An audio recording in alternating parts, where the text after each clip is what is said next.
Alors j'appelle Alain Biraud, partenaire donc Lafarge pour mobilité et béton innovant.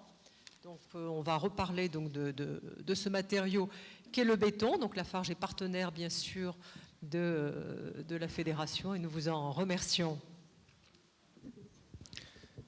Oui, bonjour à tous. Je vais vous présenter deux innovations. Je me présente déjà Alain Biraud, directeur de la prescription nationale de Lafarge. Oui, donc le thème de votre congrès, la mobilité, c'était un sujet qui, a priori, n'était pas si évident que ça, mais finalement, il tombe à pic, puisque nous avons lancé deux innovations mais vraiment très nouvelles, en particulier pour la deuxième. C'est même la documentation, on l'a tirée aujourd'hui, hier, pour le congrès. C'est la mobilité et deux phénomènes complètement naturels et inéluctables. D'une part, la météo, la pluie. Et ça, c'est Hydromédia qui va s'occuper de contribuer à régler quelques problèmes dus à ce phénomène. Et puis le deuxième, c'est la nuit. C'est le cycle jour-nuit. Ça aussi, c'est inéluctable. Eh bien, là-dessus, ces deux innovations peuvent amener des solutions et des réponses et améliorer les conditions de mobilité. Donc là, vous avez compris, des aménagements extérieurs, parce qu'on ne va pas parler de béton verticaux pour la construction du bâtiment, on va parler de béton pour l'aménagement des espaces extérieurs. Le premier, c'est Hydromédia. Alors, Hydromédia, c'est un béton qui est orienté perméabilité des sols. L'idée est d'avoir une drainabilité très très performante pour éviter l'imperméabilisation qu'on peut avoir lorsqu'on va créer des parkings, des voies piétonnes, des voies cyclables, d'avoir quand même une surface roulante, une surface aisée pour les piétons, donc une mobilité assurée, mais sans imperméabiliser.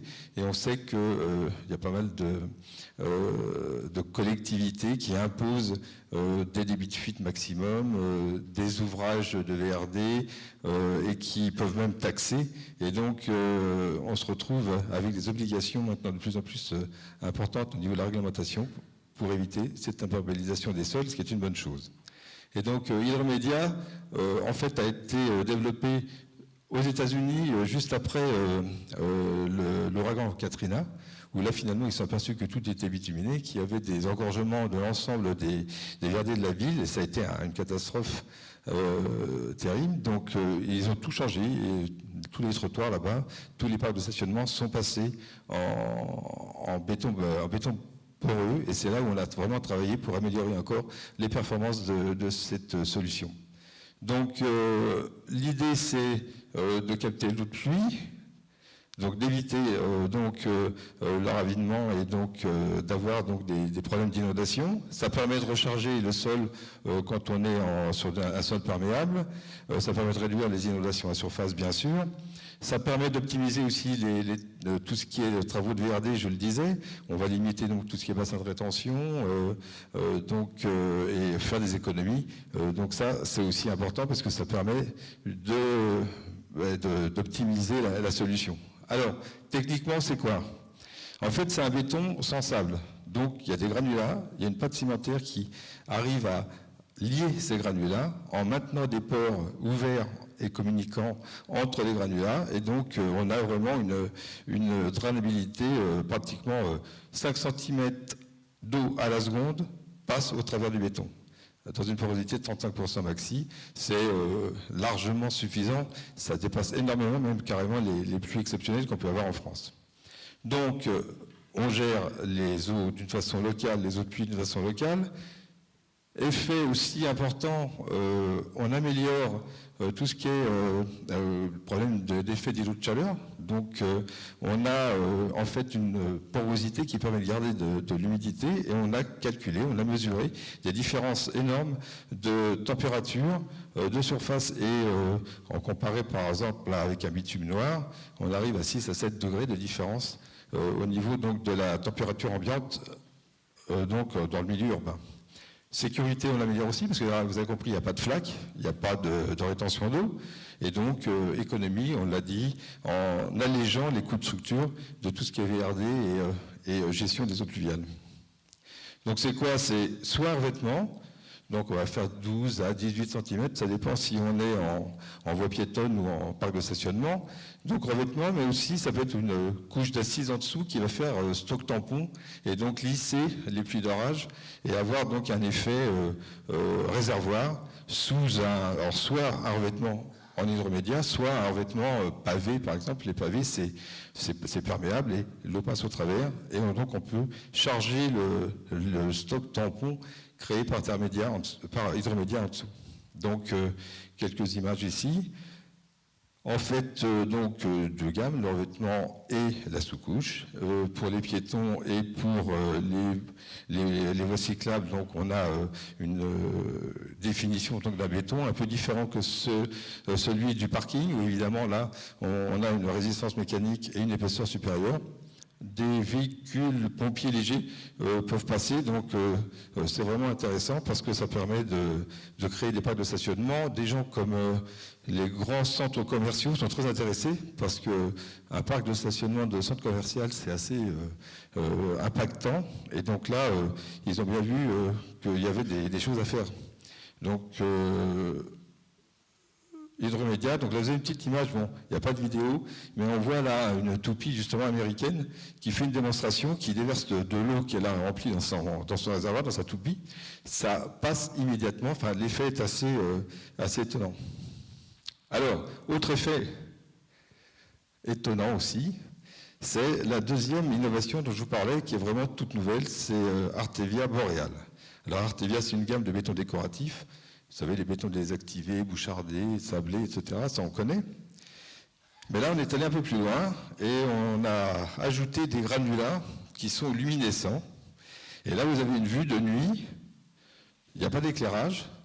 Et l'idée, c'est d'avoir un éclairage sans connexion électrique, sans source, et qui permet d'améliorer la sécurité, de marquer donc les passages.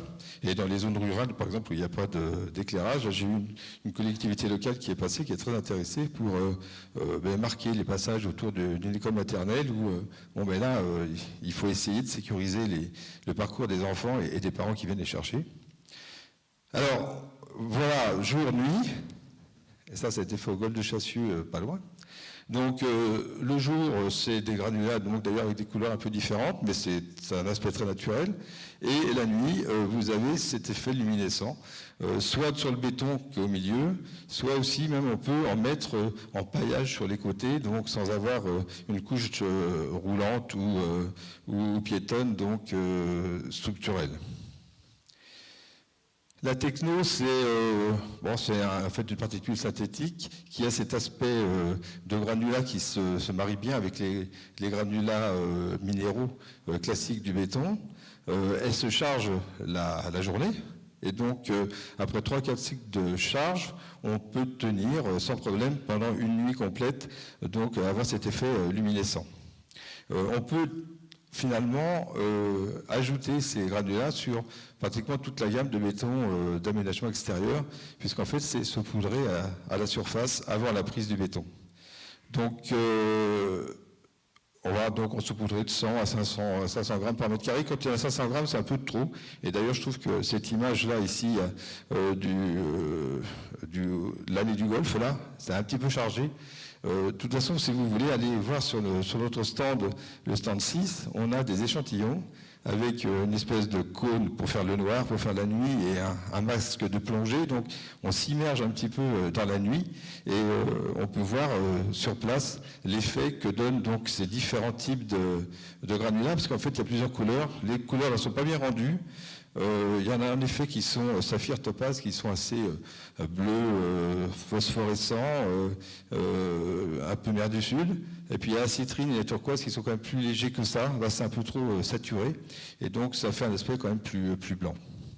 Donc on a cet effet jour et nuit qui est très différent, mais naturel le jour et lumineux la nuit. Ça peut être des graviers. on dit du 4 à 8 mm, mais ça peut être aussi du sable. Par exemple, là, la marque qui est au milieu, que vous voyez, là, Golf Grand Lyon, en fait, c'est du sable luminescent, donc, qui donne donc cet affichage lumineux, même de nuit, et sans source électrique, sans aucune consommation. Ça peut être aussi intéressant justement pour éviter un éclairage public, donc une pollution lumineuse, donc qu'on connaît bien comme problème environnemental. Donc voilà, ça vient de sortir, c'est vraiment ce mois-ci que nous vous présentons. Bien, merci beaucoup Monsieur Béraud. Donc vous pouvez tous aller le rencontrer sur le stand de Lafarge, bien sûr, et vérifier des visus. Avec le masque de plongée. Avec le masque de plongée surtout. N'oubliez pas le masque de plongée, bien évidemment.